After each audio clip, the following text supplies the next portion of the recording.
Good afternoon, everybody. Welcome to the Washington Institute for Near East Policy. I'm Matt Levitt. I direct the Stein program on counterterrorism and intelligence here at the Institute. And I'm very pleased to welcome you all for the latest in our Stein Counterterrorism Lecture Series. Today we're going to discuss Islamist terrorism in the West, and we have a fantastic panel for you. We'll start with Dick Schoof, who has served as the National Coordinator for Security and Counterterrorism in the Netherlands since spring 2013, with responsibility for crisis management, cybersecurity, and related efforts. And he previously served as the Director General of the police force and played a leading role in creating the European Union's roadmap on information sharing. We're then going to have some comments by myself and by my two friends and colleagues, Mohammed Fraser-Rahim and Farah Pandith. Mohammed is the new Executive Director for North America for the London-based counter-extremism group, the Quilliam Foundation, Quilliam International. He spent several years in U.S. government service, including posts at the National Counterterrorism Center and the Department of Homeland Security. He is currently finalizing his Ph.D. At Howard University, focusing on Muslim communities in the West and Islamist intellectual history. And if I may, congratulations on submitting the dissertation this morning. Been there, done that. That's a pretty momentous thing. Yes, thank you very much. Farah and I go back quite a ways. We were graduate students together, so I need to behave because she could tell some stories about me. She is an author and policy strategist in the field of countering violent extremism. During the Obama administration, she was named the first ever special representative to Muslim communities.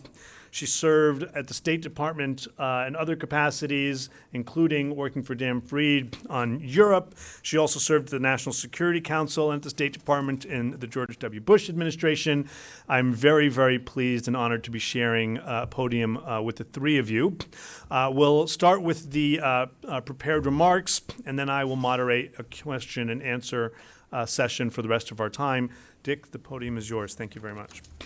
I'm sorry, if I could just ask, also I forgot. I've led by example and shut off my phone. If you could do the same, that would be wonderful. Thank you.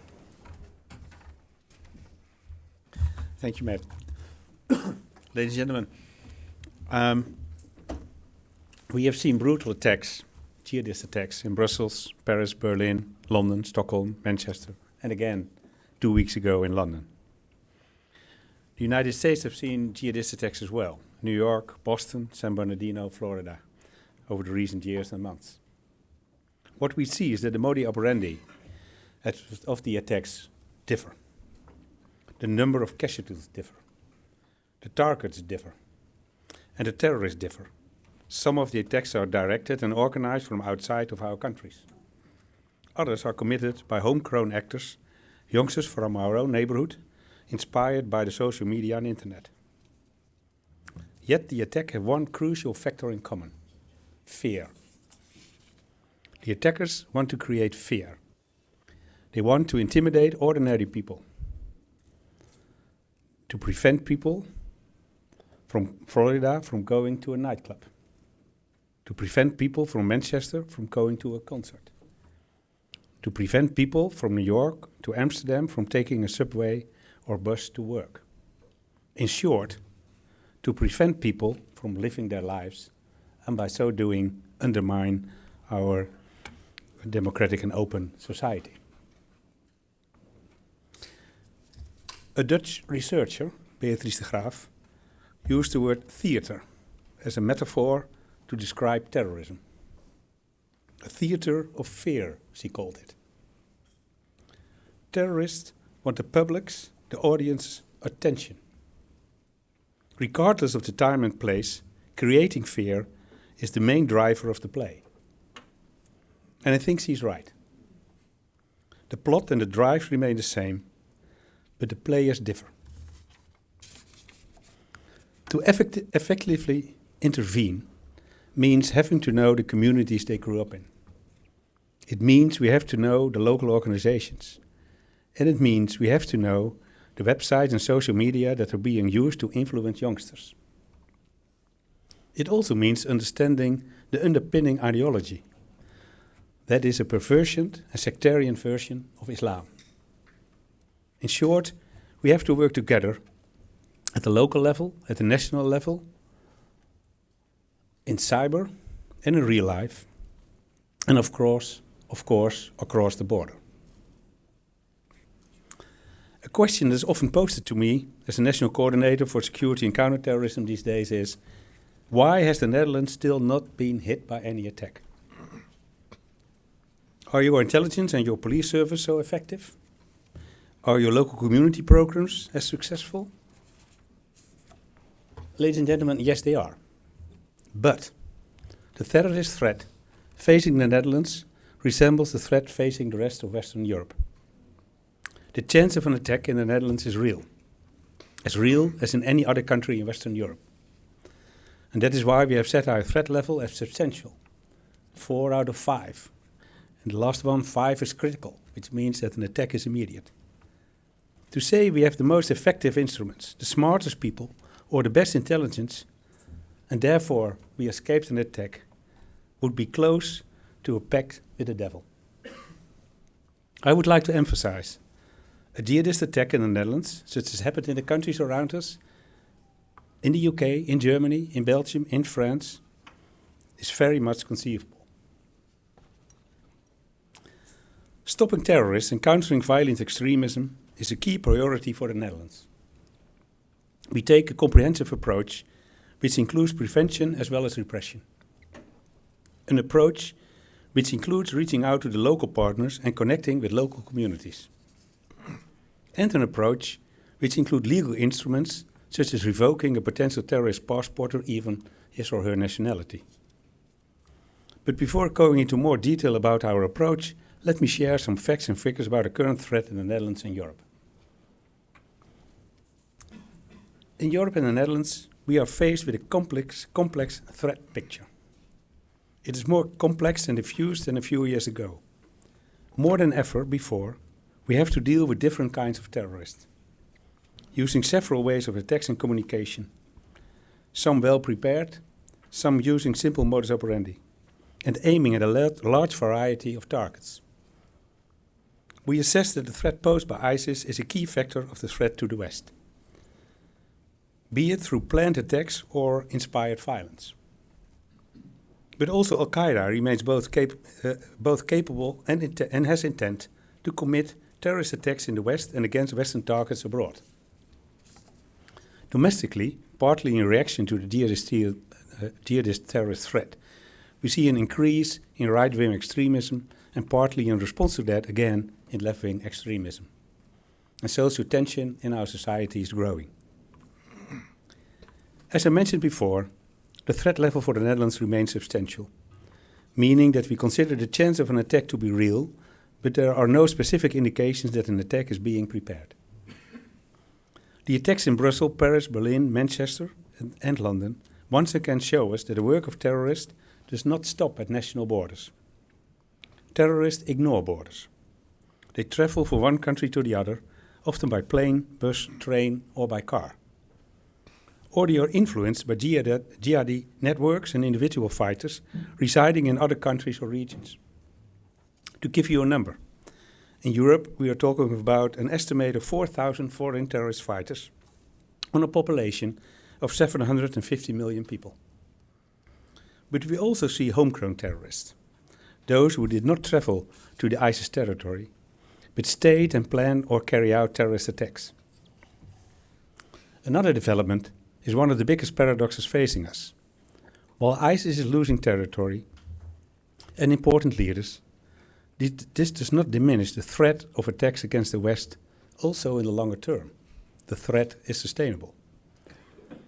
Because of the setbacks on the battlefield, its level of fanatism is even increasing. Now that ISIS is losing ground, there is a significant chance that more jihadists will return home or move to other conflict areas. The numbers will differ for each member state, but for the Netherlands, a few dozen seem like a realistic scenario.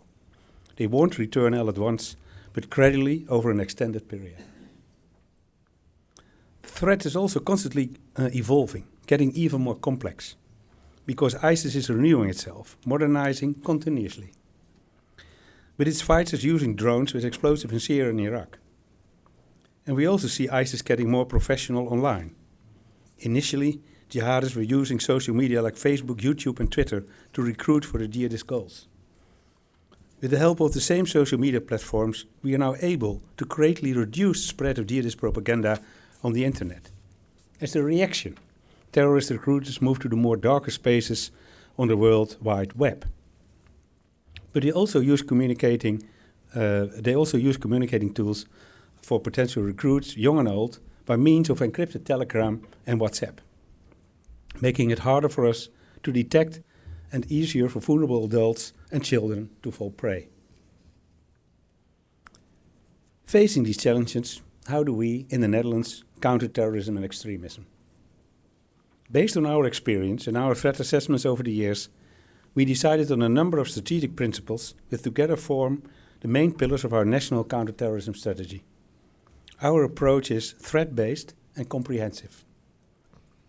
Our approach recognizes the interwovenness between the internationally and domestic sphere, and it is aimed at both networks and individuals. Let me elaborate on the principles of comprehensiveness. By comprehensiveness, we mean we focus on preventive and repressive measures. Let me start by prevention, countering violent extremism. A key point of departure is that no one is born a terrorist. People, youngsters, become terrorists under the influence of others, be it through internet or in their own neighborhoods. Early identification and intervention are key to preventing and combating radicalization. In order to do so, local and national authorities and all other organizations involved work closely together. Civil society organizations and communities are important partners. I read in a recent policy note by the Washington Institute that the researchers agree with us. That in order to defeat ideology, inspired violent extremism, the involvement of local community is key, if I'm quoting correctly. In the case of the Netherlands, when one of the organizations or local youth workers picks up a signal of a potential radicalization, he or she is discussed in a so-called multidisciplinarity case management team. In these teams, police, members of local government, and the Public Prosecution Office share information of persons of concern, both those in the Netherlands and those who join terrorist organizations such as ISIS abroad. Depending on the characteristics of the case, members of the Child Care and Protection Board, the Dutch Association of Mental Health, or the Rehabilitation Services may join this case management team. In this setting, tailor-made interventions are weighted and imposed on the individual level. They can, for example, decide to give the family extra support. And in case of minors and youngsters, they can initiate child protection measures. Depending on the case, this can, for instance, be that a minor is taken away from his family and into the care of the local authority. The team can initiate the process of having someone's passport revoked. Or they can initiate the process for taking preventive measures, such as a contact ban or an area ban. Then regarding repression. I just mentioned that no one is born a terrorist, but when someone becomes one, we will act. In the recent years, we have successfully implemented a set of measures to effectively combat terrorism. Recently, 3 laws entered into force that expand the Dutch government powers to combat terrorism. When in the interest of national security, it is, for example, possible to revoke someone's Dutch citizenship in case of dual nationality. Another measure is to impose a periodic duty to report or an exclusion restraining order for certain high-risk locations, for example, international airports. This can be enforced by electronic monitoring and ankle brace. And also regarding returning foreign terrorist fighters, we have a set measures we can take. Those who return are immediately arrested on arrival. They will then questioned and, where possible, prosecuted on the basis of a criminal investigation. At the same time, we must make an assessment of the threat that is posed by each returnee. What is the reason why someone returned? Will he or she continue his or her fight against the West from within? Is he or she likely to plan an attack? Based on these questions and others, it is decided which interventions are best suited to minimize the potential threat. Some measures that can function as an alternative to pre-trial detention or incarceration are, for example, the already mentioned a reporting duty, a restraining order, an exclusion order. When we cannot prosecute someone, but we think that someone still could pose a threat, the authorities will keep a check on someone. Let me make one more point. The importance of communication. We believe that an open and effective communication about a current threat and new developments to the public is extremely important. We believe that by sharing our threat analysis 4 times a year, we make the public more aware and more able to create the right mindset about the threat. We think that they become more capable of dealing with the news and the sometimes horrifying pictures we see on the internet. We are aware, of course, that this open way of communication might raise some questions. I recently gave a lecture on the Free University in Amsterdam, and one of the students, a 20-year-old, asked me why my organization had warned about a sign, a so-called sign, relating to terrorism regarding a popular dance festival in Amsterdam, and we took a lot of measures around it. She told me that until she heard about this sign, she had been relaxed and was ready to have a great day with her friends, but when she heard about the warning, she felt concerned. Would she still be able to enjoy the festival, or should she stay at home for security reasons? My answer to her question about why we warned was, as the National Coordinator on Security and Counterterrorism, I give an honest assessment and want to be as open as possible about this. Not to create fear, but to be realistic, and in order to create a mindset that will help people when something does happen. And our main message is, we cannot guarantee that an attack will not happen, but we will say that we do everything we can to prevent them, and we actually will do. We do not want people to be paranoid, but we do want people to not to be naive either. We do not want to create fear, but we do want people to be alert. Ladies and gentlemen, let me conclude. I started by telling the attacks about the attacks both our continents have had to endure. We share a number of the same problems. Youngsters from Washington, D.C. and children from Dutch neighborhoods might come in contact with radical beliefs. They might be inspired through the internet or influenced. As the policy note from the Washington Institute indicates, we need to get ahead of the curve in countering terrorism and extremism. And let me add, let's work together. Let's exchange best practices from our own experience, and let us be alert, but not alarmed. Thank you very much.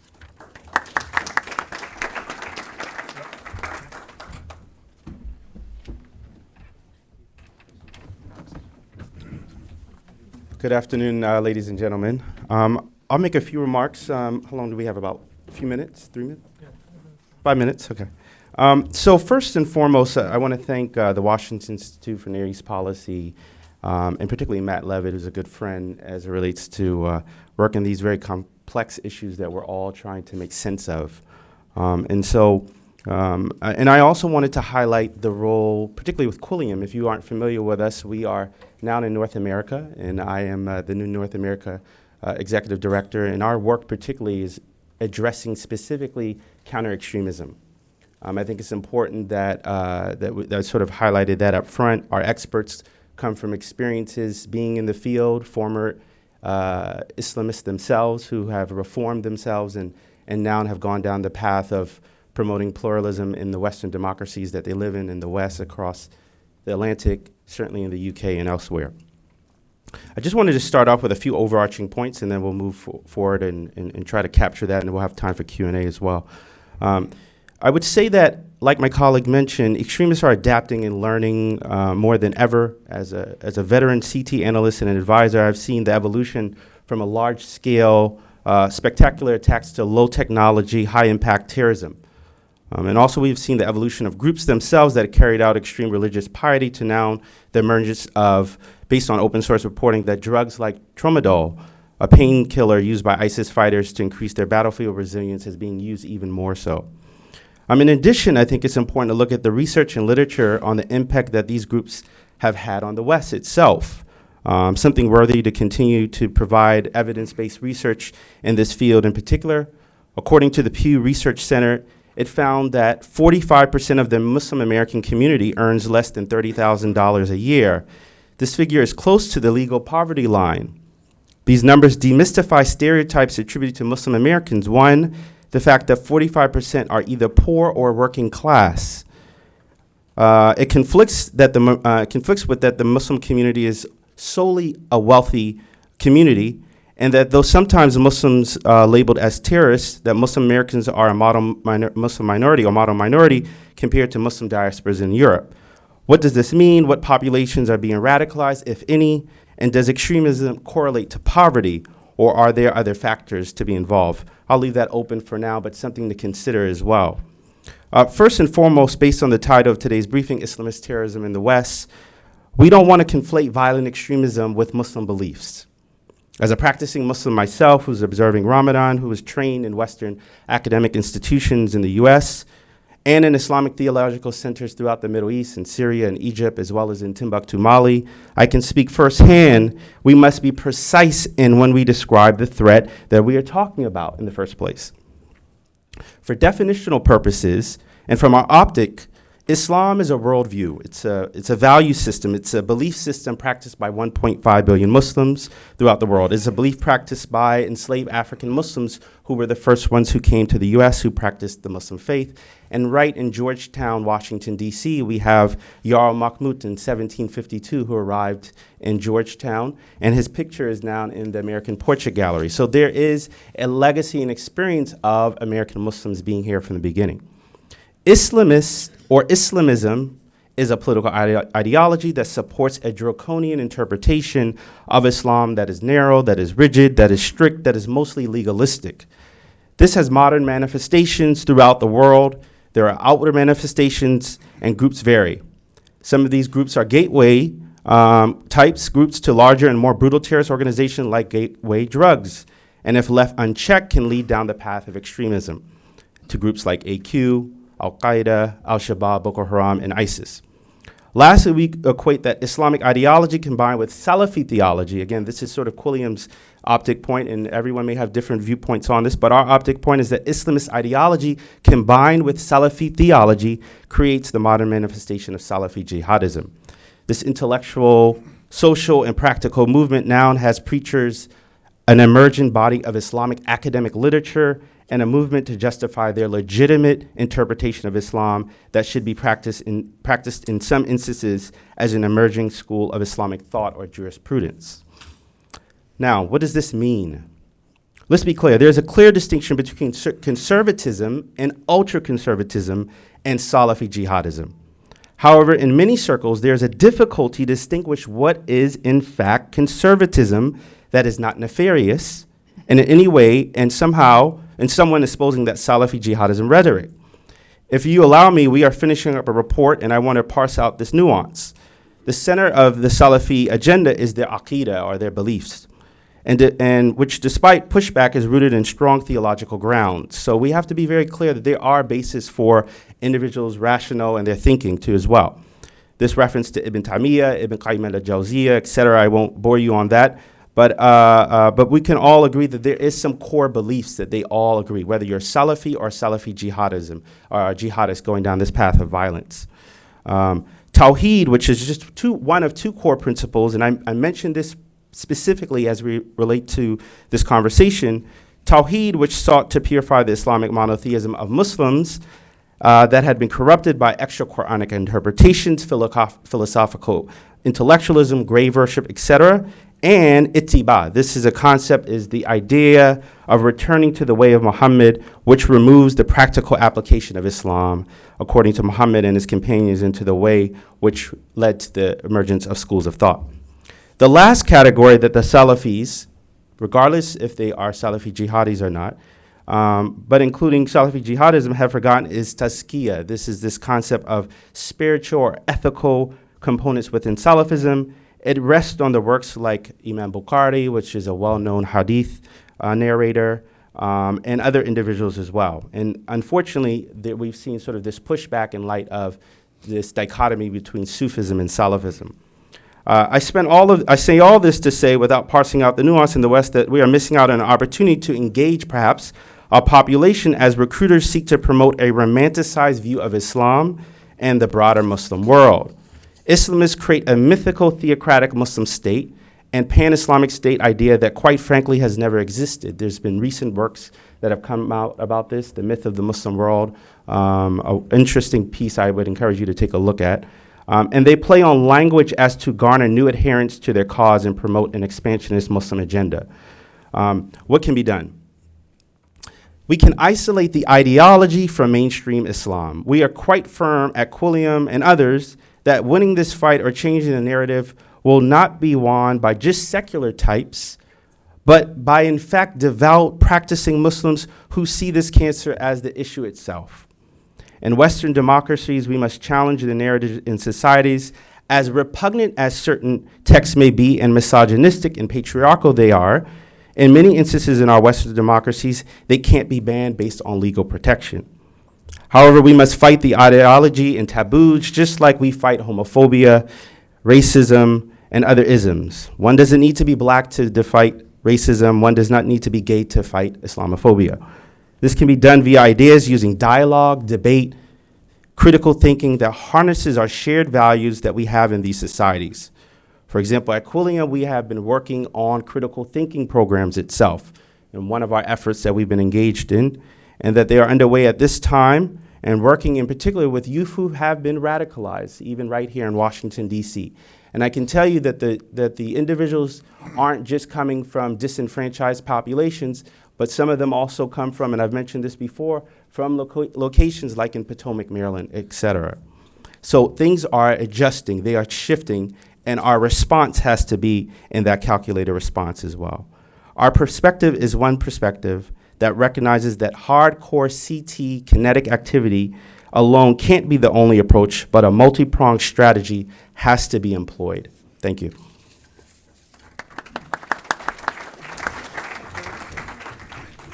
I was going to sit down, but I'm going to go up now. Okay, no problem. Good afternoon, everyone. So I'd like to begin by thanking Matt for the opportunity to talk at the Washington Institute. I have great respect for the work here, and in particular the work that you are doing around counterterrorism and obviously on countering violent extremism. So thank you so much. In his introduction of me, I want to make sure that all of you know that I am not a government person anymore. I am a adjunct senior fellow at the Council on Foreign Relations and a senior fellow at the Kennedy School of Government. And I say that in particular because I'm going to be very blunt today, and I don't want you to think that this is a government line. I worked for both President Bush and President Obama, and I was very honored to be able to serve my country in both of those administrations. But I want to tell you very frankly, here we are in 2017, and I've done a lot of reflecting over the last 10 years of where we've come, how far we've come, and why we are still dealing with the same issues over and over again. If you think you came here to hear about ISIS, I am here to tell you that the problem is far bigger than ISIS. And I want to be very specific in terms of the problem that I see that we have. Groups like ISIS are recruiting young Muslim kids all over the world. And when I was special representative, I traveled to nearly 100 countries talking to young Muslims under the age of 30. This is a very educated crowd. I don't need to talk to you about the difference between Islam and those that would use the name of Islam for their nefarious ends. So I want to be clear about that. But today's conversation, very provocatively, was introduced as civil society is being called on to act as the first line of defense against violent ideologies. And so I want to tell you in my brief 4 or 5 minutes a little bit about my thinking about where we are at this sobering moment in time.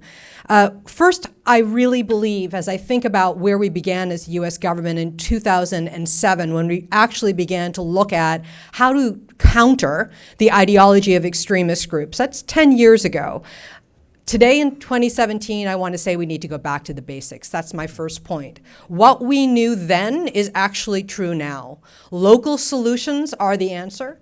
Credible influencers can make a difference to the peers. Government has a very limited role in terms of what it can do. We know that we need to build networks of like-minded thinkers around the world and keep up with the technology that is going forward so that we are saturating the marketplace with the counter ideas and alternative ideas of those of the bad guys. We also know that government money wasn't enough then, and it is certainly not enough now to be able to help the NGOs at the grassroots who are at that front line as the Washington Institute put out there. So how can it be that a decade has passed, we knew what we knew then, and nothing is happening now? We failed. Government has failed. Civil society has failed. We're dealing with a very dangerous situation. In 2017, there are 1 billion young people who are Muslim under the age of 30. There are 1.6 billion Muslims in the world, as you just heard, 1/4 of humanity. 1 billion of them are under the age of 30. That is the pool from which groups like ISIS recruit. In the year 2030, there will be 2.2 billion Muslims in the world. And if we don't get our act together and go all in and develop a way to deal with the ideology that has spread around the world, we're going to be having this conversation here on a stage talking about what we didn't do. So, 1, go back to the basics, understand what we need to do, deploy what we've learned over the last 10 years. Here are the 2 distinguishing features. 1, with the kind of money that we need to be able to do this, and the scale that we need to do it. It is not enough to have pilot little programs around the world to look to them and say, look at what we're doing. Isn't this really wonderful? We have not been able to compete with what groups like ISIS are doing. So money and scale. Secondly, we have to look at what's coming. You heard a little bit about what might come as we heard from the 2 speakers before me. But I want you to remember that kids are getting radicalized at a younger and younger age. And I want to bring up the question of what we all do as citizens as we think about this. People tend to believe that the problem that we're facing is something that government needs to deal with. And I'm really clear today in telling you that it is not just government, because if we wait for government, we will never get to where we need to be. It's about citizens as well. So where does the citizen role play a part? When I think about the younger generations that are coming forward, I want to ask you, what are the things that are happening in your local community to debunk and puncture the idea of us versus them? And that is central. A human mind does not mature until it is 24 years old. If the brain doesn't mature until 24, what are we doing to our younger generations to help them understand what's happening around them? What is in the ether? We must make sure as parents, as teachers, as civil society, that we're not allowing that space for the us versus them. The third point in terms of what we've learned is that there are nation states that have, for decades, been pushing forward ideology that is actually building the fertile ground from which an Al-Qaeda or an ISIS or a Taliban or a Boko Haram can sprout. And it's very timely today here in Washington, as we have conversations about Saudi Arabia and Qatar, and the conversation about who's doing what vis-a-vis extremism, that we as the United States get serious and be honest with the American public about what we know about the spread of ideology and how it is fomenting around the world and why. There is an actual system in place around the world in which that kind of 4 decades worth of effort has made a difference, and I think we have to get real about it. So those are the things that we know that we've learned. Very quickly, Matt just looked at his watch, so I have a minute. Okay, what do we do next? As I have been thinking about this issue in a very sobering way, I have a book coming out at the beginning of 2018 called How We Win, because I am actually optimistic. There is a way forward. If you sit here and wring your hands and think, what are we going to do? We can't do anything. I absolutely know that these solutions are affordable and available, and I know that we know what to do. The question is, why aren't we? So I've talked about the small government footprint. What I'd like to say is I'd like to see a recalibration in terms of the money that is needed for the NGOs. You have heard over 10 years, many of you in this audience have actually been in this field, this conversation about business needs to do more, philanthropy needs to do more. They will not do more if citizens don't demand them to do more. And it is our turn, our time, to turn toward them to say, if government isn't going to put the money in, we need to put money in to let the NGOs do what we know needs to happen so we can build the scale. We have to focus on the goal, the young people that are coming forward. And finally, and this is the most important for those of you who are in Washington thinking about our strategies. People keep talking about the ISIS strategy is going to be. I'd like to talk more broadly about what the strategy is to defeat the us and them ideology globally. That cannot happen with just hard power. It must happen with hard and soft power at pace. We as the United States need to go all in. We can win this if we put our determination forward. I would argue that we haven't even tried. That strategy needs to be kinetic and non-kinetic. It needs to be scaled up, and it needs to be real. Because within a generation, if you turn people away from the us versus them ideology, we're already winning. I'll leave us there.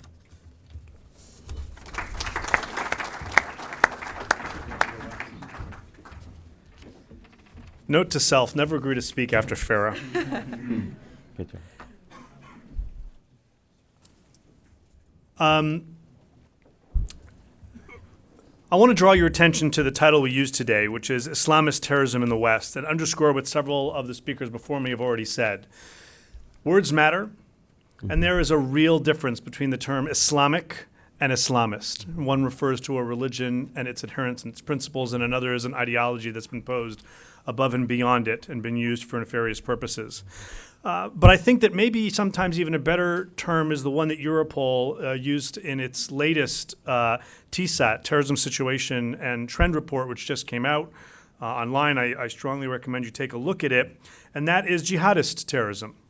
And the numbers are quite startling. Member states reported 142 victims died in terrorist attacks, 379 were injured.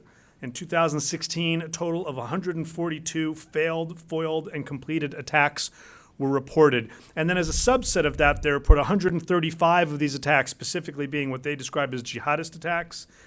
718 arrests were made in the context of jihadist terrorism.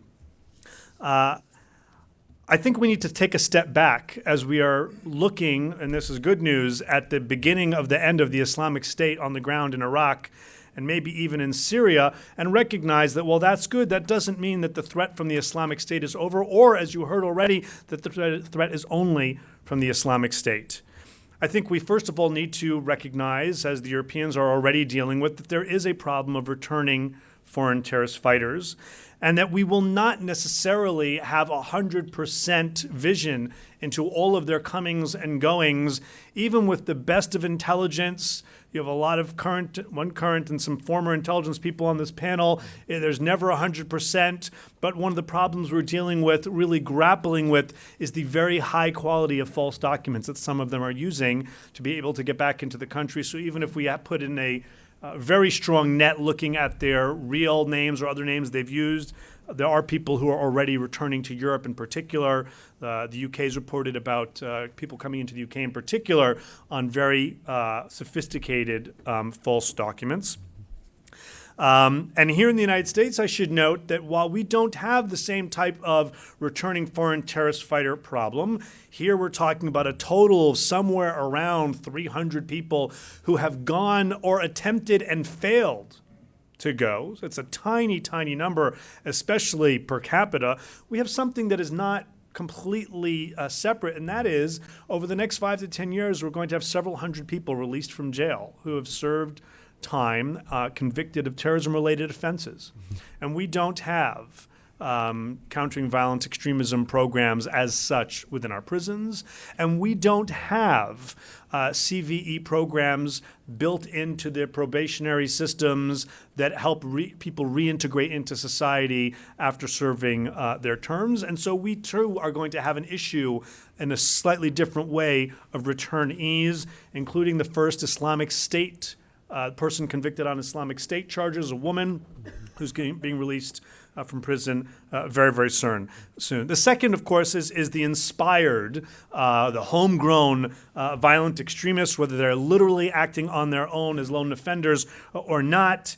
And here we need to recognize that while there's very good reason, especially for the civilians on the ground in Syria and Iraq, for taking the battle to this terrorist group, when there is no longer an Islamic state to go to. You will not have the phenomenon where some people go and others are told if you can't go, stay. You will have more people who, if and when they get radicalized, don't travel and want to do things at home, and that may even increase the threat at home in a certain way. And then at a third level, I think you will still have travelers. Mm-hmm. I think people are only now, especially in the wake of the attack in Manchester, beginning to fully appreciate the nature of the threat presented by the situation in Libya, for example. And there are other places in the region and around the world that will present potential possibilities for people to continue to travel. Among them, let's be blunt, will still be Syria. Iraq, there's a government that will probably be able to control the territory. You don't have that in Syria, and I don't see a resolution to the situation in Syria in the near term, unfortunately. And so what do we do? I do think that for us, separate from the repressive tools, the counterterrorism, law enforcement, intelligence tools, where we take the fight to bad guys, whether it's kinetically through the military or otherwise through intelligence and law enforcement abroad or at home, we need to get ahead of the curve. And the only way to get ahead of the curve is to be as local as possible. And here, I'm former FBI, I'm former intelligence, I have all the respect in the world for my former colleagues, but the most important people to counter the future trends of terrorism are not going to be officers and agents. They're going to be clinical social workers. They're going to be psychologists. They're going to be teachers. They're going to be people who are working in our communities ahead of time, moving the needle as early in the process as possible to prevent people from being radicalized in the first place. That's where the tools that we have as a society are most effective before people truly become radicalized and mobilized. And so the report that we produced, Defeating Ideologically Inspired Violent Extremism, which is available for everybody at WashingtonInstitute.org. I highly recommend all of you in the room and all of you on C-SPAN download it at least 3 or 4 times. It would be great for my personal professional metrics. This was a bipartisan study. As a nonpartisan institute, so the Washington Institute every 4 years produces bipartisan studies so that whoever next occupies the White House, we will be able to walk in with thoughtful ideas that are not partisan in nature about difficult problems. And we did that about a variety of things. We did a whole series of bipartisan reports on issues related to U.S. policy towards the Middle East, and in this particular instance, on how to get ahead of the radicalization curve specifically here in the United States. I think it's very important to mention that the tools that we think are most effective are effective against a wide range of ideologically based extremist ideas, from the far left, which is a real threat as we've seen this week, to the far right, as we've seen over the past several months, whether it's religious or not religious.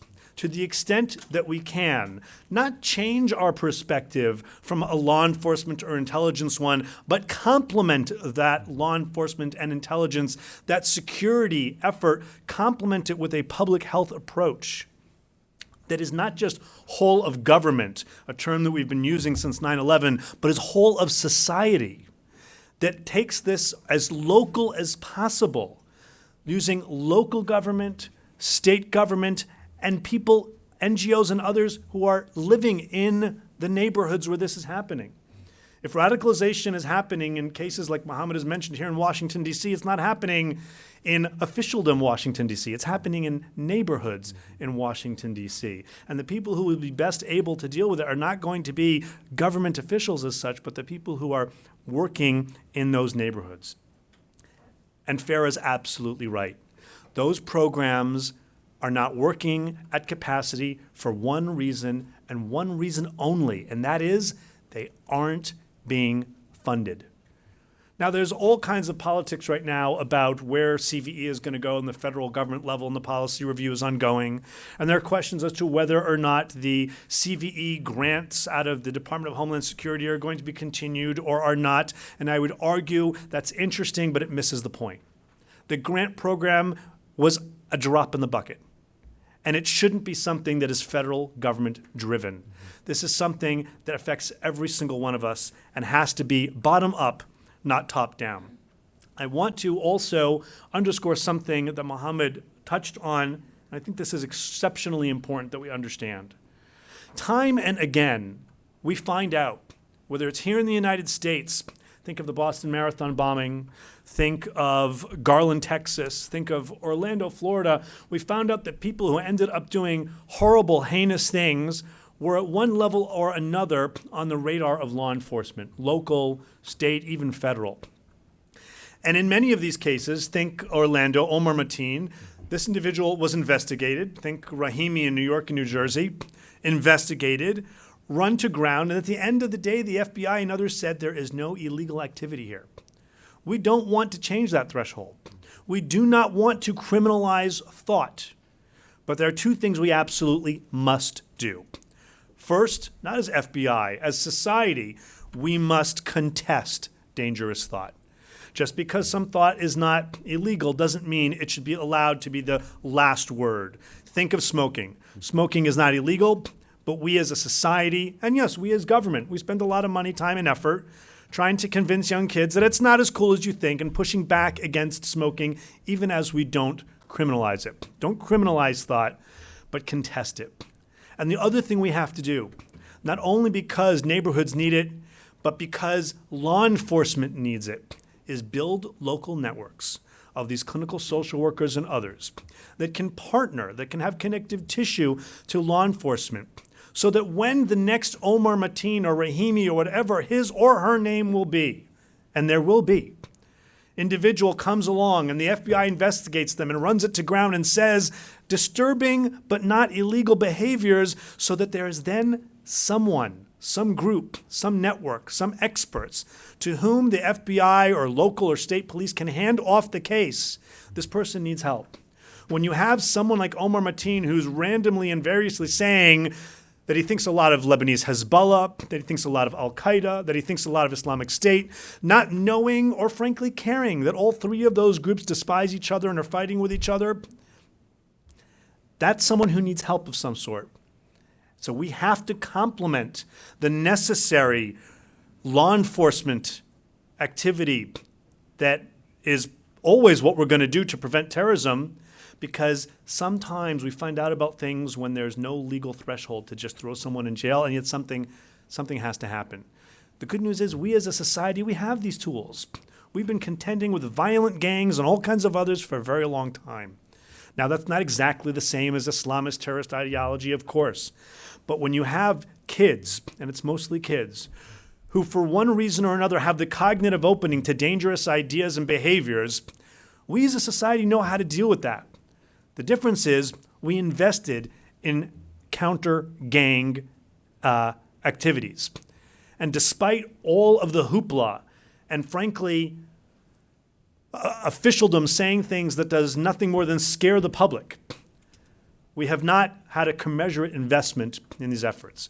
I think we should listen very closely to what our guest speaker from the Netherlands said in his final point, which is, don't be afraid. But when I speak around the country, people always say to me, fine, but then what should I do? And the answer is get involved. And that involvement should include your wallet. We have to create means through which people can get involved.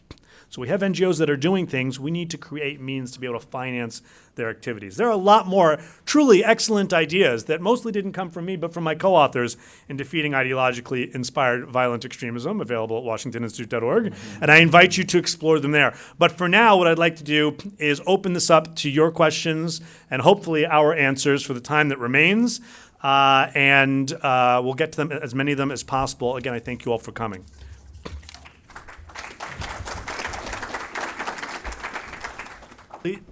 Please wait for a microphone to come, and we'll start right up here in the front, please. Right here, please.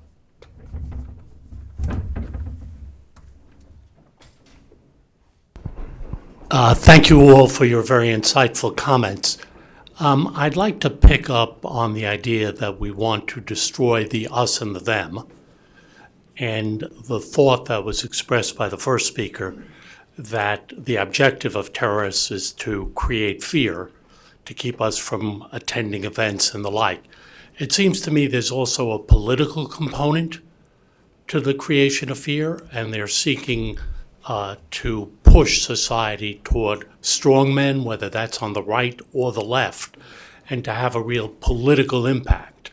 And my question is, and I totally accept the notion that you need local involvement, but how do you counteract the us and the them if on a national scale you have people who are very significant figures, whether holding office or not, who are vilifying Muslims in one context or another, and making it very difficult for young people to associate with the constructive forces in society while that is taking place? Please start. Oh, sure. I was looking at that. So I was thinking through how to say this in a very diplomatic way. When I was special representative and I traveled around the world on behalf of our country, I would get questions all the time from young people about what our congressman said, what our president said. This happened both in the Bush and the Obama administration. I'd hear questions that would surprise me. For example, I was in Cambodia talking to young Muslims there in the desert, away from, in the jungle, away from the main city, and it was sort of a remote location. And a young person asked me if the preacher in Gainesville, Florida, who was going to burn a Quran, represented America. Now, many of you may remember this. He had 50 people in his church. We kind of dismissed him because we knew he had 50 people in his church and he didn't represent all of America. But I'm not going to mention his name, but they did. They asked about him by name. And I say that to you because you're absolutely right, sir. Words do matter. Our actions matter, the way we talk about things. The us versus them is, Matt talked about how we use language. I have been very specific in the language that I've used when I was in government and outside of it. I never talk about a Muslim world because I don't think there is a special world in which Muslims live.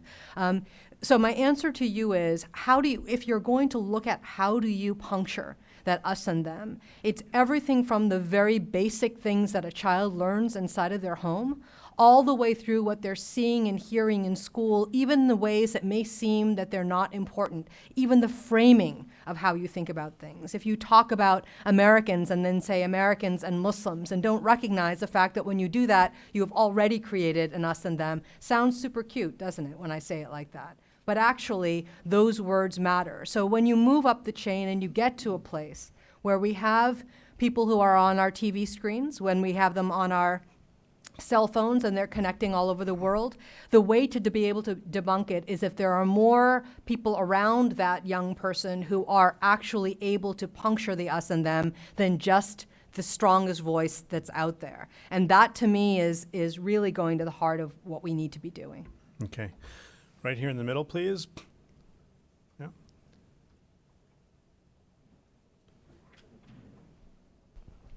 Hi, Greg Gross. My question is for Dick. I know that in the last couple of years, as Europe has been dealing with the problem of returning foreign fighters and others that have gone to Syria and Iraq to join ISIS, some of the Western European countries, because of their interpretation of EU civil liberties, human rights laws, and also international law, have been unwilling or not interested or opposed to criminalizing joining ISIS. And so their approach has been not to, aggressively look at the people returning, have the option of arrest, potential prosecution in order to kind of force an investigation. The Netherlands, as you just pointed out, has taken that path.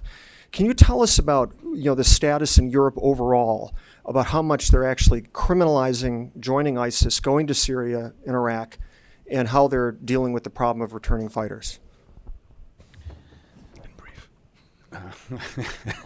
Matt is saying it has to be brief. That's why I'm taking on a long breath. On one foot, yes, please. But I'm very glad you asked a question, because I think in Europe, and not only in the Netherlands, a lot of things have changed. and we have learned our lessons, like you learned around 9/11. I think that most of the European countries now do criminalize ISIS. It's a listed terrorist organization, and although not every country criminalized being in the ISIS territory, for most of the cases, being there is proof, also in court, specifically in the Dutch courts, that you joined a terrorist organization. All foreign terrorist fighters have been listed in the so-called Schengen Information System. which is a criminal system, as you might say so. They are, I think, 80-90% of them are listed. Maybe a few are missing, but they're all listed. Or most of them are European arrest warrants. So if we detect them, and that can be on the border, if they don't use excellent fraud passports or other illegal ways, but also in Europe, police is capable of checking immediately on identity if they are listed in the SIS system.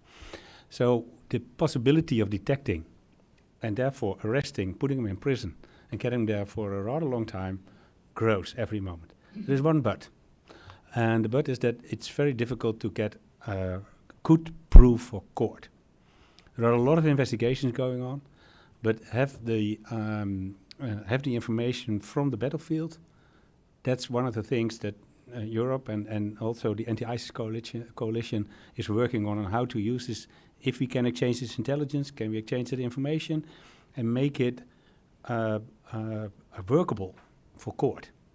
And that would tremendously increase our efforts, and especially the efforts of the prosecution office to get them behind bars for a much longer time, and then start off, by the way, de-radicalization programs, because they are coming free someday, and well, that's the other issue, but I had to be short. You did that very, very well.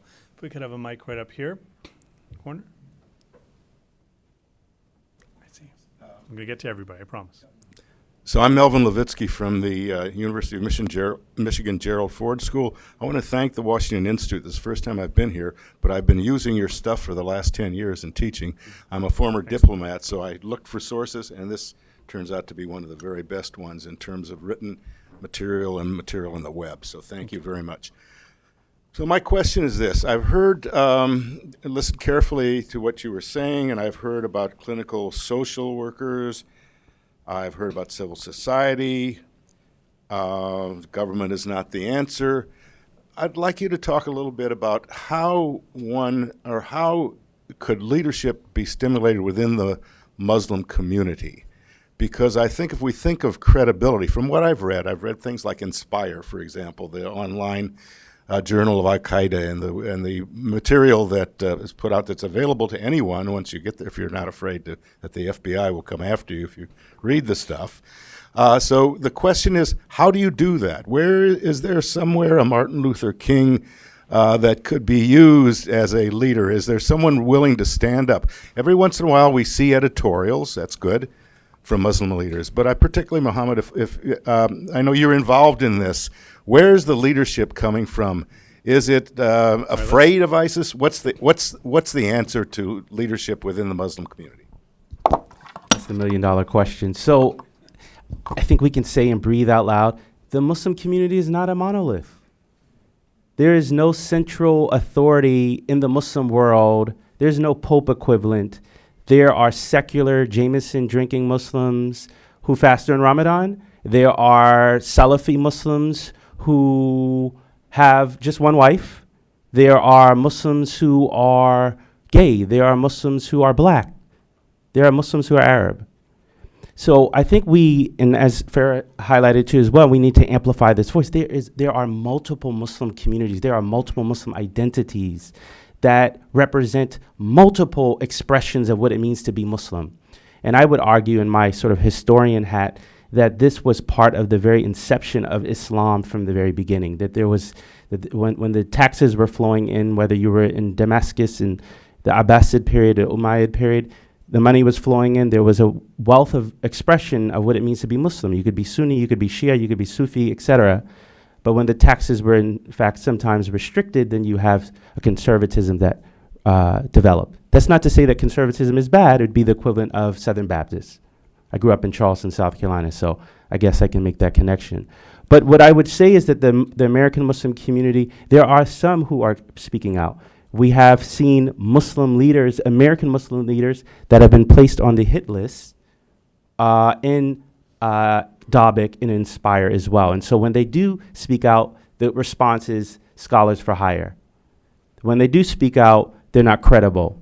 When they do speak out, their voices are marginalized. Well, they didn't study in our universities and they don't do Islam the way we want it to be done. So I think what has to emerge, and you putting on sort of an opportunity analysis on this, is that you have to, one, it needs to come organically from the community. Two, there has to be partnerships across the world. And three, quite frankly, I think that the Western Muslim experience, Western Muslim experience, whether you are in the UK, whether you're in Belgium, whether you're here in the United States, will serve as an example for co-religionists in the so-called Muslim Arab world. Those democratic liberal values, the respect of diversity of opinion, the respect of if you're gay, if you're whatever expression you are, that can serve of how societies can work in concert with one another. Excellent. Mr. Ambassador, right here on the right. My right. Thank you. Thank you, Matt. Mark Ginsberg with the Counter-Extremism Project in New York and Brussels, as well as former president of Leilina Arab Television Production Company, which I think was one of the forerunner efforts in CVE efforts after 9/11. First of all, I want to commend all of you. I couldn't agree more with everything that was said. I focus my energies on what I would call the pipeline, the encryption as well as the social media. And I wanted to ask whoever wanted to answer this following question. First, to Dick, encryption is the bane of our existence, whether it's Telegram, WhatsApp, and I can name Signal and all the others. Europe has been leading rather than the United States. The United States is far behind.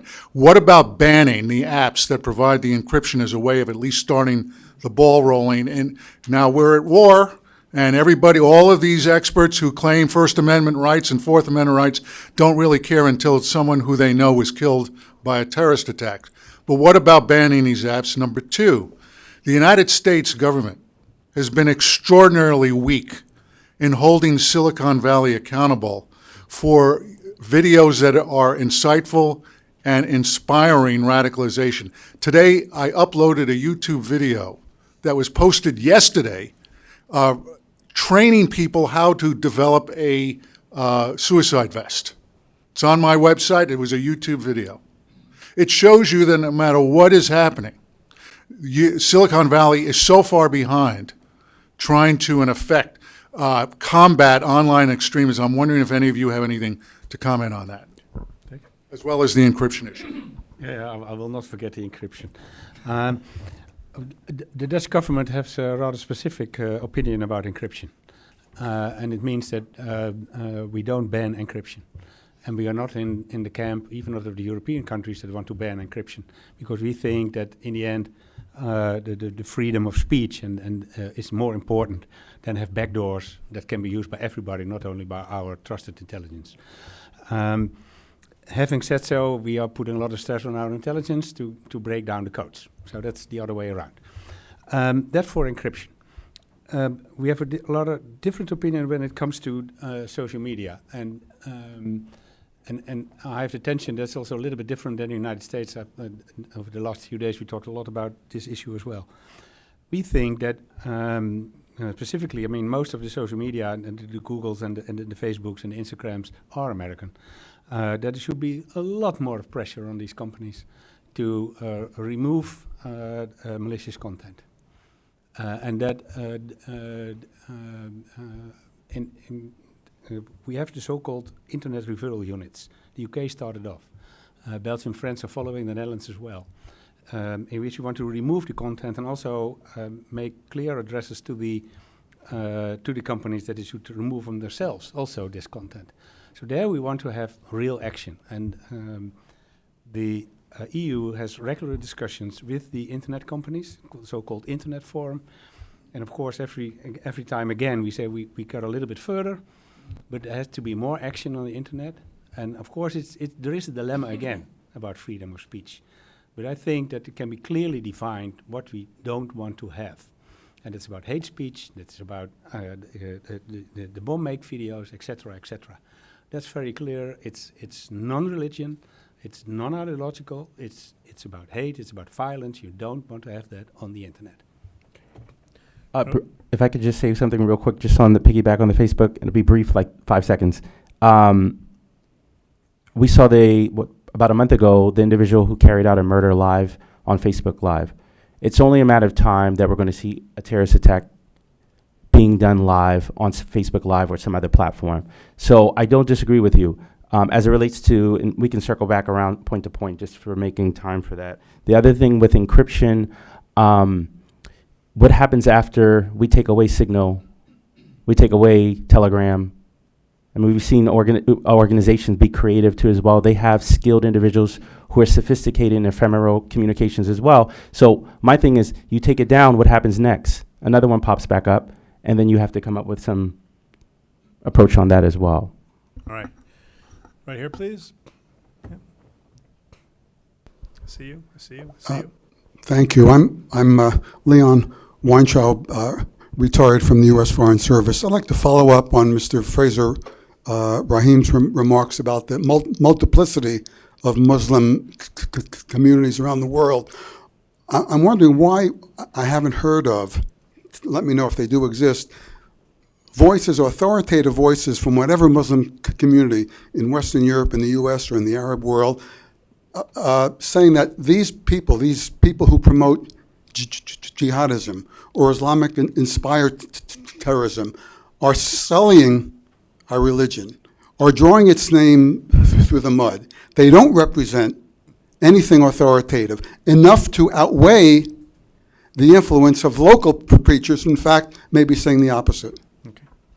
Farah, you want to start? So that's the question I've heard so often, I cannot even tell you. And right after 9/11, we all believed, I was at the NSC at the time, could we just get more Muslims who are the right kind of Muslims to say the right thing? Kids will listen to them and everything will be fine. Do you think Catholic kids wake up every day and ask what the Pope is doing and follow exactly what the Pope is doing? No, they do not.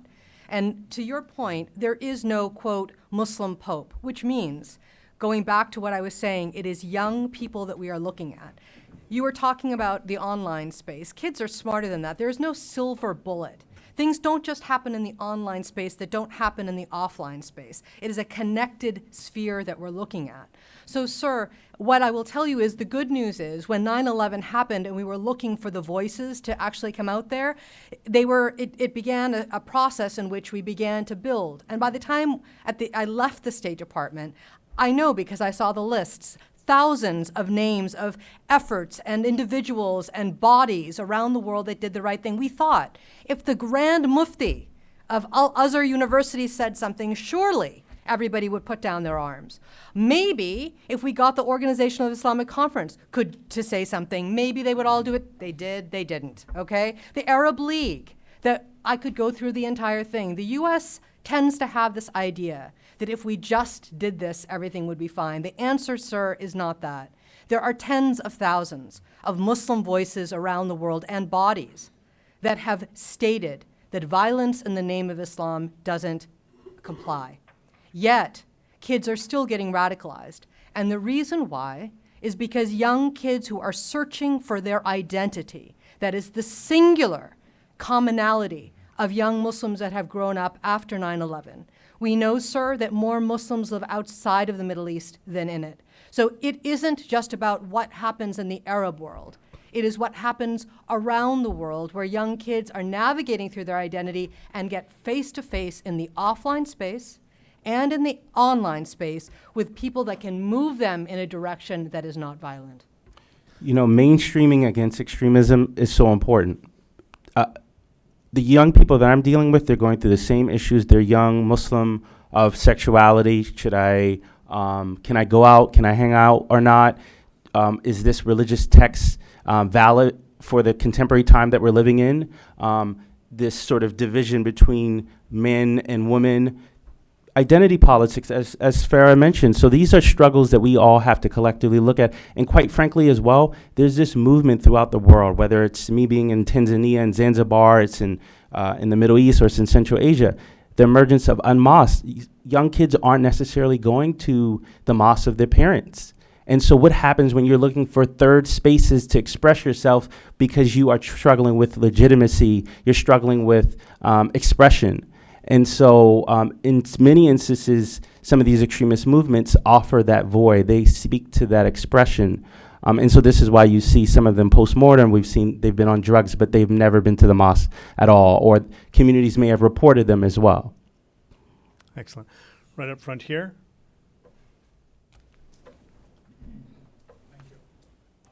Mark's former retired Foreign Service officer. If you permit me, as a former working level bureaucrat, I'd like to drop from the strategic down to the tactical. You're talking about how to appeal to a large number of people, mostly young, about issues that they consider very important and positive. They're responding to a positive siren call.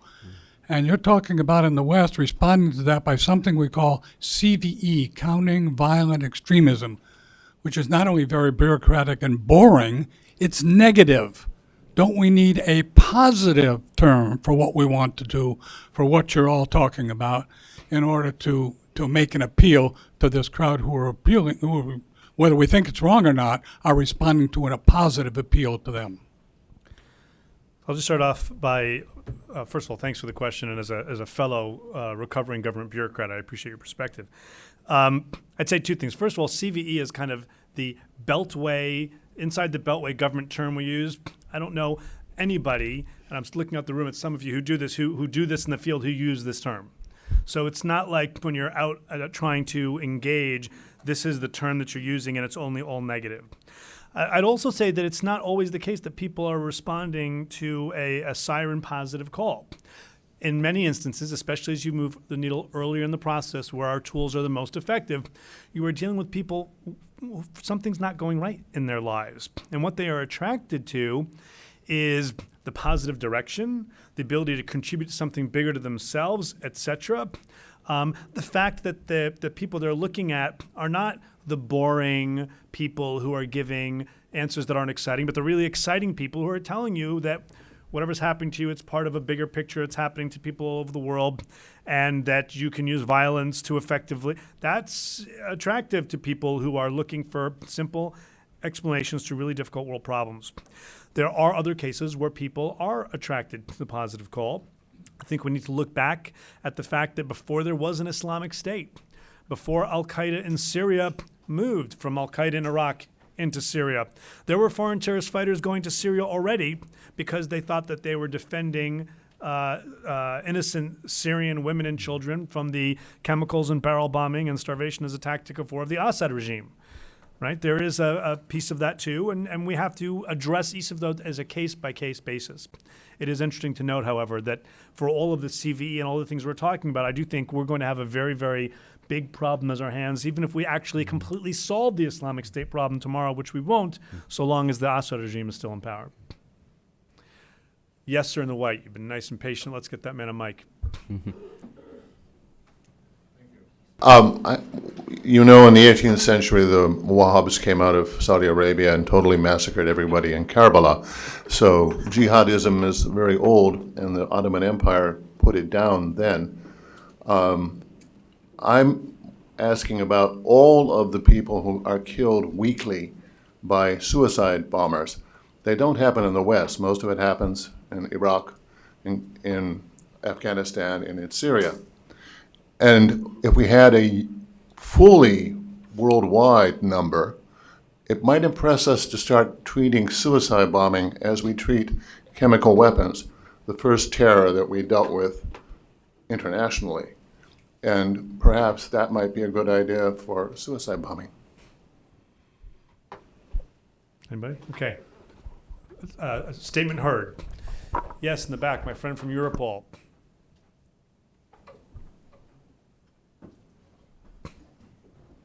Thank you. Pat Byrne, I'm the Europol Senior Representative in the United States. Just one strategic point I would like to ask the panel about, and then maybe a more tactical point. Radicalization isn't new. My partner was shot dead on the 11th of August 1984 by the IRA. So radicalization has been going on a long time. And when I review the videos of all the suicide bombers, etc., that carry out the attacks, they have a common denominator. They are saying they're getting revenge, because I'm very interested in the title of this panel, Islamism in the West, or Radical Islam in the West. They all say, we are now hitting back at the West for what the West is doing in the Islamic world. And I think it's a common denominator in almost every video that comes out, and something we probably need to look at in terms of why are we not getting the message out that wrong message is going out in terms of their radicalization. It's quite true that in the 7/7 bombings, London Metropolitan Police looked at the removal of community police officers from the Leeds area, where the bombers mainly plotted their attacks, as a possible reason for lack of community engagement, failed to pick up the intelligence for those attacks. That was one of the findings from London Met. I'd like to have the panel's view on how do we need to look at ourselves and the messaging that we get out so that we send a more positive message to these young people in terms of how the West is engaging in the wider world. I think that's important if you have views on that. And secondly, on a tactical point, I think, Matt, you mentioned that almost all the attackers that we've seen, both in the US and in Europe, have come under the attention of law enforcement, and that is actually true. What we're trying to look at in Europol is when they have been looked at, parked, as Mr. Schoof will well know, you cannot keep surveillance on every person that comes under your attention. That's a physical or practical impossibility. But there may have been, what we're seeing now is some triggers that brought these people back into carrying out a radical attack, they having been on the radar at some time previously. And I wonder, has the panel any view on whether or not there's a trigger that brings these people back to carry out the attacks in London, Manchester, and indeed down in Florida, which was also, he was refused a job, refused entry to the police. Dick, would you like to start? How does... Yeah. look at this. First of all, and I think we probably would agree on it, that the common denominator, as you mentioned it, taking back on how the West is acting, is not a reason, but an excuse. And if you look into the motivation, it's different.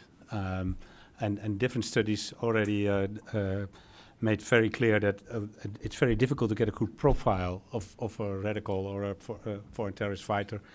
But certainly when they are young, somehow they are, for whatever reason, distracted from their normal way of growing up. And they don't depend on criminality, or they do, but later on they go to the jihadism, or they end in jihadism. Not most of the time, not even really fundamentalistic into the Islam. So it's very. I think it's very important that we make that distinction very well. And that's also why I express also in my introduction that the current threat and the jihadism is a perverted form of ideology. Terrible, this word. And a sectarian way of dealing with the Islam. And I think you're right that and it also goes back to the question of counter-violent extremism. The word countering is not good enough because it's negative. That's also true for the narratives. So we have to engage them again into the narrative of what we stand for, and it has to be positive. But I think that nobody in our world today has found a real solution how we can do that. It certainly is not government that's going to do it. I mean, we are the only one they certainly don't trust. So we have to make arrangements with NGOs, with civil society, in which this occurs, nationally, but also locally. That's why this local approach is also very important. Then to the trigger effects, I think that again, it's difficult to say what is the trigger. And I think that most of law enforcement, intelligence, we know for sure that whenever there is again an attack, probably he or she was on a list somewhere. People blame us for that. If they are on the list, why didn't you catch them? But it's very difficult, even if you have interest in a person, even if it's the slightest interest, to understand what's going on in his or her mind, and if she's really going, or he is going on the path of violence and terrorism. And that's, I think, one of the biggest challenges that intelligence and law enforcement has. And that's why the early signals are so important. That's why community policing, local engagement, local government is so important. And that's why also all this prevention should, well, certainly in the Dutch point of view, we choose very strongly for getting this out into the hands of the mayors of the cities and make it a local government approach and not a law enforcement approach. It's very probably too long. But No, that was perfect. And I just add, look, we need to have touch points out to people who are of interest, recognizing because you're a person of interest doesn't mean there's any legal threshold to do something.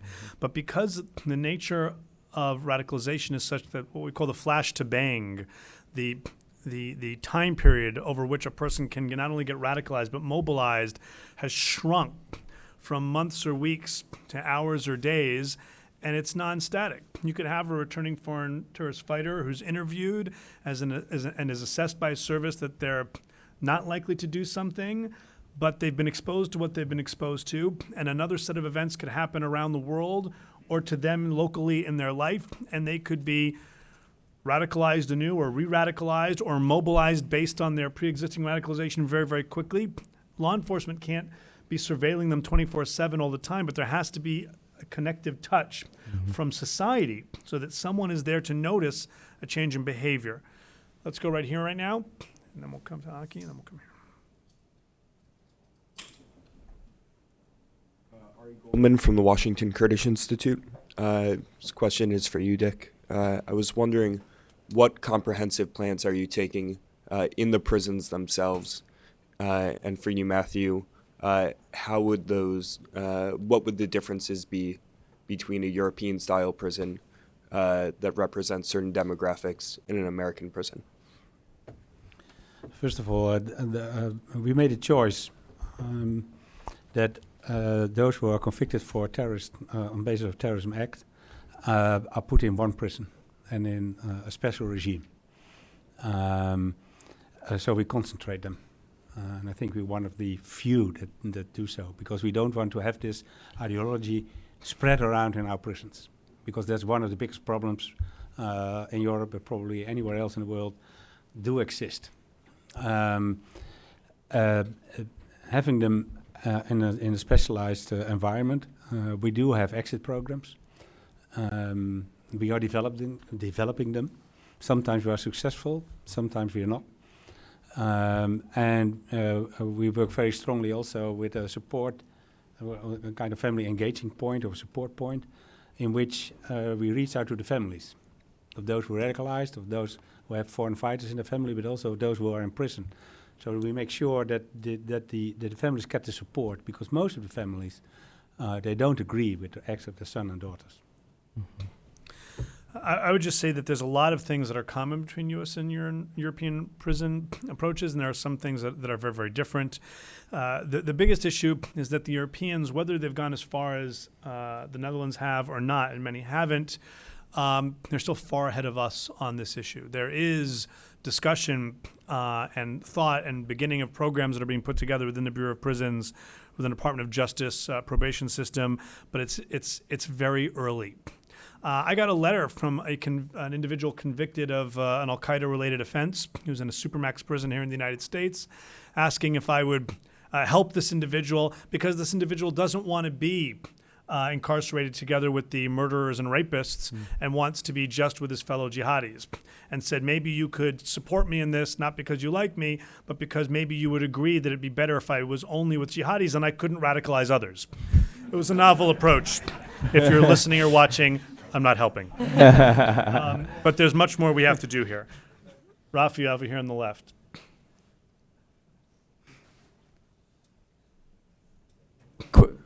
My question is addressed to Farah. I was intrigued by your very optimistic note that we can win the war on terrorism. Many people have equated terrorism with ordinary crime.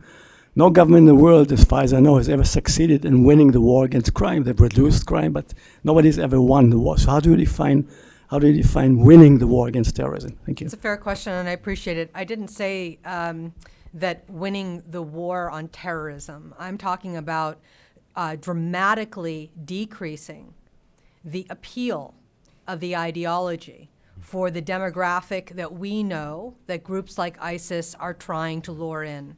And that is measurable, and that is what I am talking about. And it isn't, and I want to just say, I know that we are talking about the West generally, and so obviously there are many countries that are part of it, but this audience is primarily American, so let me tell you this. There are so few Muslims in America, first of all. We are a free society. We are one of the most innovative countries in the world.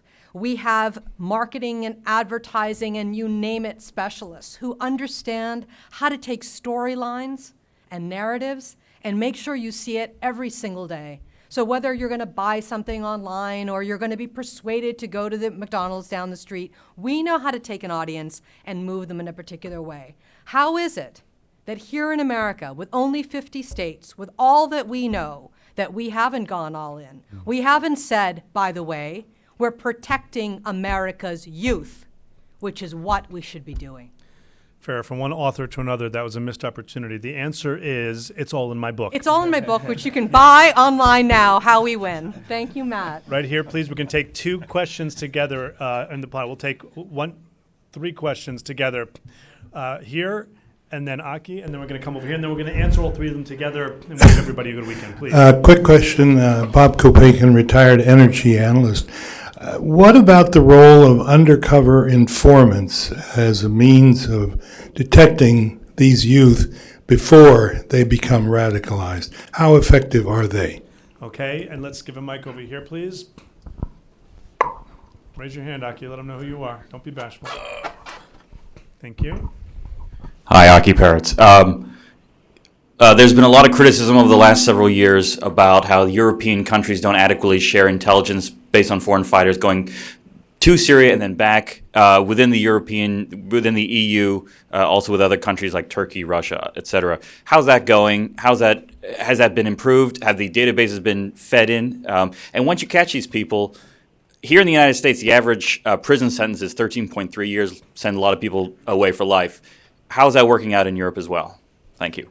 And our last question, and then we'll answer all 3.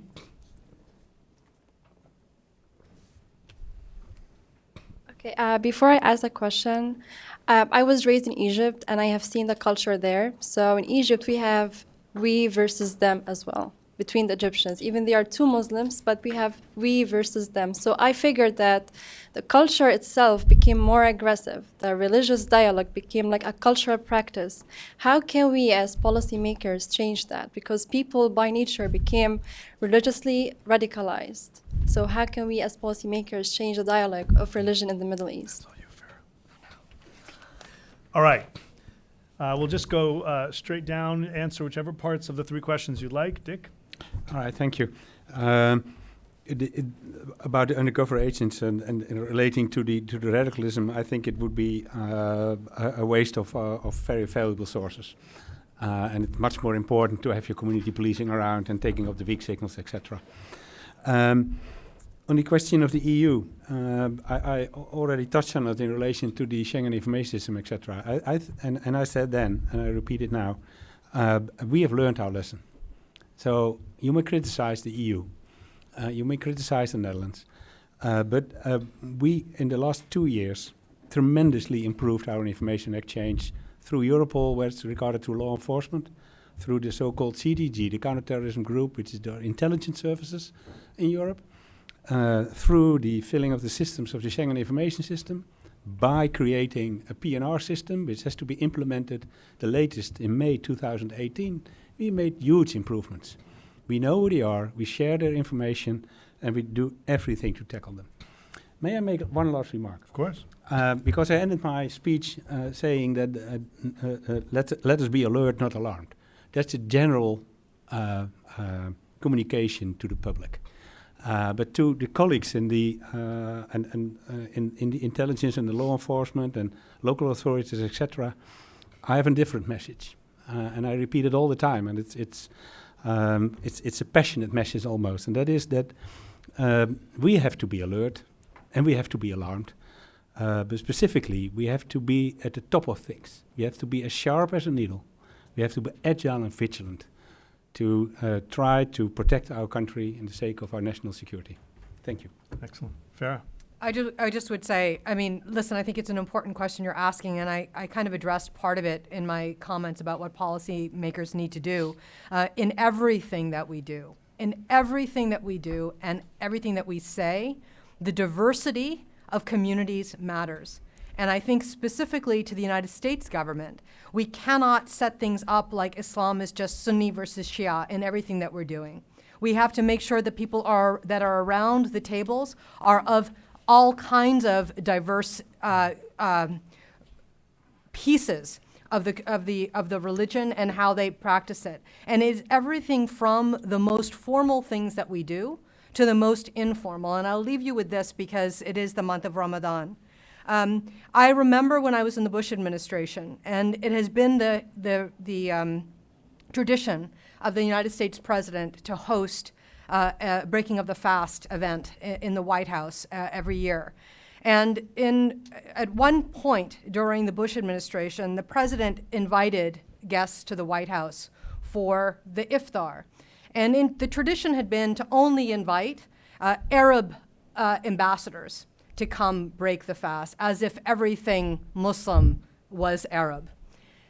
President Bush invited, the entire room was made up of civil society, but also the ambassadorial corps and specifically European ambassadors that were invited to come because they had Muslims in their countries.